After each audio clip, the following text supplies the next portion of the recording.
Good morning and welcome to Our Issues Milwaukee. I'm your host, Andrea Williams. Our focus this morning is on the live theater.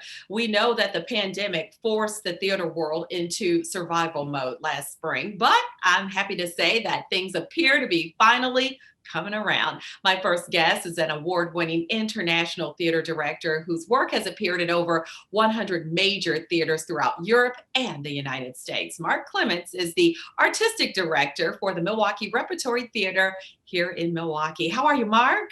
Hi, I'm good and glad to be sharing this time with you and talking about, regeneration and rejuvenation coming back post-pandemic. Yeah, good Absolutely. conversation to be having right now. Yes, sir. I agree with you. And the Milwaukee Rep is one of the largest regional theaters in the country and has been a strong artistic force for 6 decades. So, as I said in the very beginning, the live theater was one of the hardest hit industries during the pandemic. So, talk about where you've been and where you are now. Yeah, well, metaphorically, we've been in our industry's been in a kind of abyss. We've been when it hit. We personally at Milwaukee Rep were having one of the best, strongest seasons we'd ever had, and we were about to plan for our 2021 season, the biggest season we'd ever produced. We were on a roll. We were breaking records. We would just launch the capital campaign to rebuild our building, our current facility, at like $70 million kind of thing, and was getting very excited about doing all of that. And then just literally we grinded to a halt. I remember coming back from a family holiday in Cancun on March 5th. 2019, 2019. And suddenly, going, is this a thing? Is it going to affect us? And it went from that thing of, oh, we're going to just shut down for 2 weeks. We had 4 or 5 shows that were either being performed or in rehearsal, or just getting ready to go. And, suddenly just it became apparent within a month that we shut down. So obviously we were pivoting. Once we realized this was not going to be a short-term thing and it was going to affect everybody very seriously, and we had to take extreme precautions in terms of the safety of the people that were still here, we started pretty much working remotely. In fact, for 2 or 3 months, nobody was really here apart from the engineering department. And we started going online. We started doing a lot of one-act plays and getting people to do talks with me. I did this What's the Tea series. We commissioned a ton of plays. So we were really busy. In fact, probably the people that were left here, and particularly the staff, the senior management staff, we were busier than we'd ever been, but just in very different ways. Yeah. But it was bizarre. I would be one of the few people here in this building, which, most of people who've been here is based over 5 floors.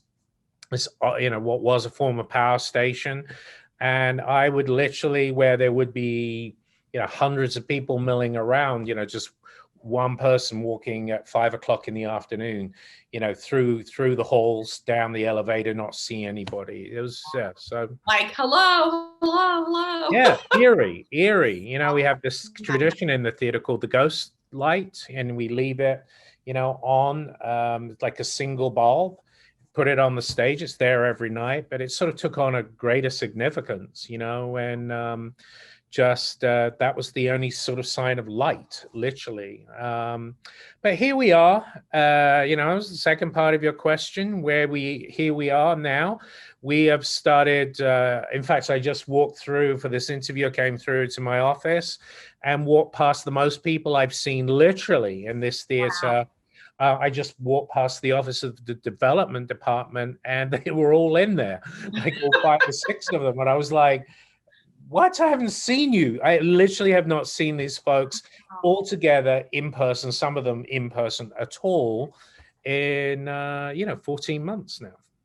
Amazing. And Yeah. it really is a good thing that we're having this conversation, that we've been Yeah. able to fast forward. Obviously, we're not totally out of the woods, but you are able to, kind of give all those people who love the live theater, who support the arts, you're giving them an opportunity to come back through and really take in what it is they love about the theater. And the Milwaukee Rep, with everything that you've said, it's one of the top arts employers in the region, with more than 575 artists and staff that supported 700 performances a year under normal circumstances. Yeah. So, due to the support of your season ticket subscribers renewing their tickets, even when the 2020-2021 season was put on hold due to COVID-19, you were able to pretty much keep the majority of your staff and artists employed during those months, right?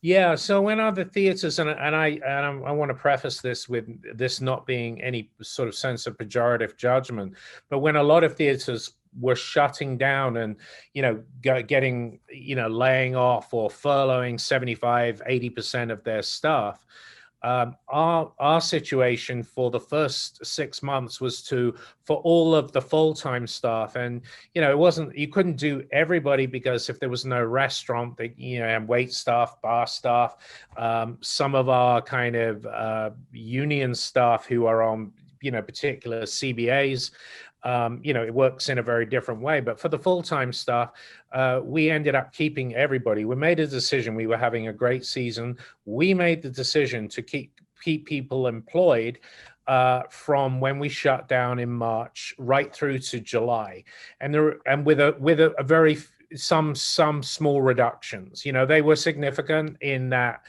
one reduction in staff, one layoff, one furlough is too many for us, but for the most part, we were able to keep people. We had, for the longest time, our technicians creating protective gear, making masks for the children's hospital. And so we were kind of, our feeling was that we are an industry that is reliant on when we come back, and we didn't know when that was going to be. We were extremely optimistic this was going to be, in the worst case scenario, something that just went to the summer, and then we would be able to pick up in the fall. Of course, that didn't turn out to be the case.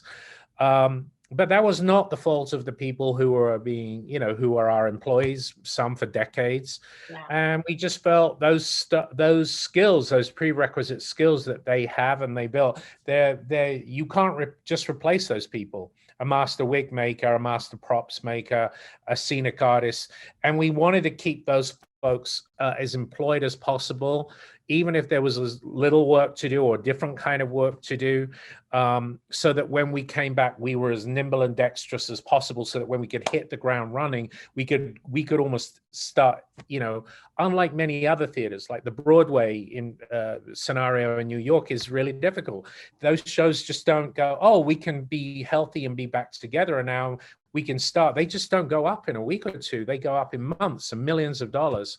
So we were trying to get ahead of the curve on that. And that's still our MO, to be honest, that we set 3 or 4 different targets, but keeping everybody employed as much as we possibly could, giving some money out to on our Rep Rising campaign to some freelance artists, some independent awards for those that were really suffering hardship.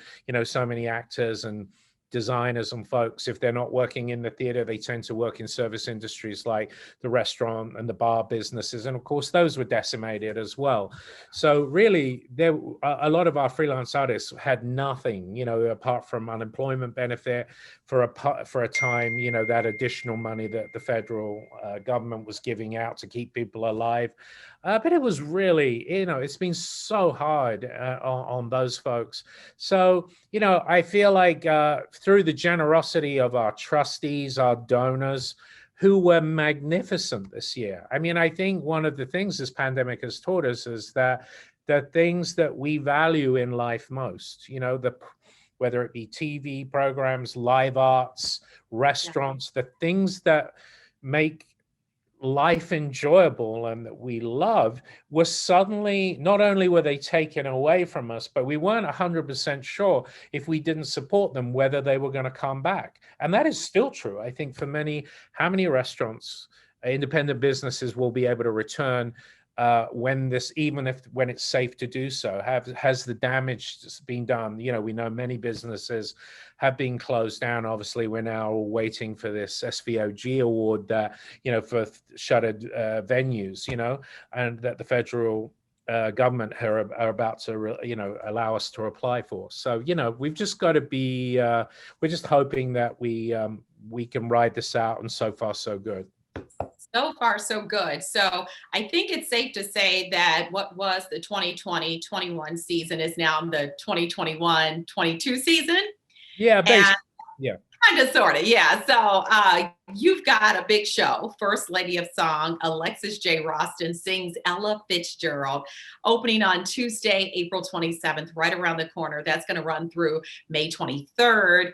And I want you to talk about that show and some of the other shows that people can look forward to, because like you said, it's been a long time. It's been a hard road traveled, and this is really a step in a very positive direction, right?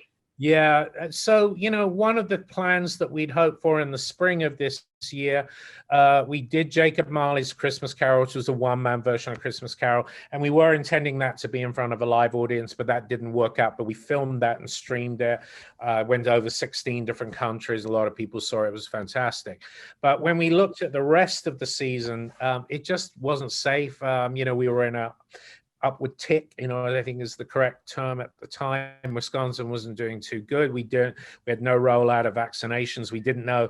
And when we pull the trigger, we need to pull the trigger on something well in advance, Mm-hmm. So when we looked at it, we felt like the piece with Alexis Roston, who we've worked with before, Chicago-based wonderful actress, singer, who does this Ella tribute, was basically, that was one thing that we felt we could do. It was just her and a musician on stage. We also felt the vaccines, when we needed to make that decision, the vaccines were rolling out. Wisconsin did and is doing extremely well on all of that. So we were able to roll that out, and we're very excited to have her coming in. It'll be a great experience. Limited audience, but it'll be a great thing to start getting people back in a building and seeing what it feels like again, because I think there's a degree of PTSD with that.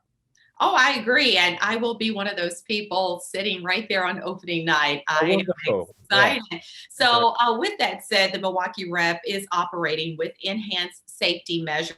So if people are going to be looking into getting tickets to this show or anything else that's happening, they are going to have paperless tickets, right? Yes. We will be doing those where, on your phone, like you do when you check in on an airline. But, mm-hmm. For those, there's a lot of folks out there who are very intimidated by that. They don't have smartphones. They're not sure what to do. Call the box office if you want to come. That will not be problematic. We'll figure it out with you. Okay. All right. Temperature checks for staff and guests at your entrances. Masks are required for all staff and guests. And then timed entry to actually reduce crowds at the entrances. So you've got it pretty much figured out. And this is going to be, like you said, limited capacity where people can come in and enjoy this show. But the show's going through May 23rd. So is there anything else that you want people to be on the lookout for once they get to see this particular show? What else do you have? Yeah, we have a series of summer concerts that we're going to be announcing shortly, which are going to be really fun with some great rep favorites. And then hopefully, the plan is to start our season in earnest. Again, that's what was the 2021 season will be now the 21-22 season, with a few changes, with the bigger shows going towards the end and the smaller ones starting at the beginning. So different chronological order. So we ramp up into that nicely, giving the maximum chance. And we hope to be at full capacity and operational, subject to CDC, subject to city mandates. But we're very, very hopeful. And we're just saying, please get vaccinated. That's the one thing we all know, that if we get vaccinated, we can be with other vaccinated people, and we all need to start getting together again. And I hope that's the message we're sending out. And if people are resistant to that, there's a lot of stuff on the Milwaukee Rep websites that gives information with some of our doctors that addresses those kind of some of the BIPOC community who are kind of a little tense for myriad and very good reasons, and other folks as well. So there's some really good information on our website with an all BIPOC panel. Sounds good. And it's something definitely to look forward to. So thank you for your time today. It has been a pleasure. You're very welcome. Mark Clements is the artistic director for the Milwaukee Repertory Theater. Again, you can go to their website at milwaukeerep.com or call 414-221-9490 for more information on anything we've discussed today. And we're going to take a quick break. And when we return, we'll talk to the extraordinary singer and actress, Alexis J. Roston, about her upcoming performance at the Rep, First Lady of Song. Alexis J. Roston sings Ella Fitzgerald. That's happening again at the Rep, April 27th through May 23rd, and we'll do that right after this.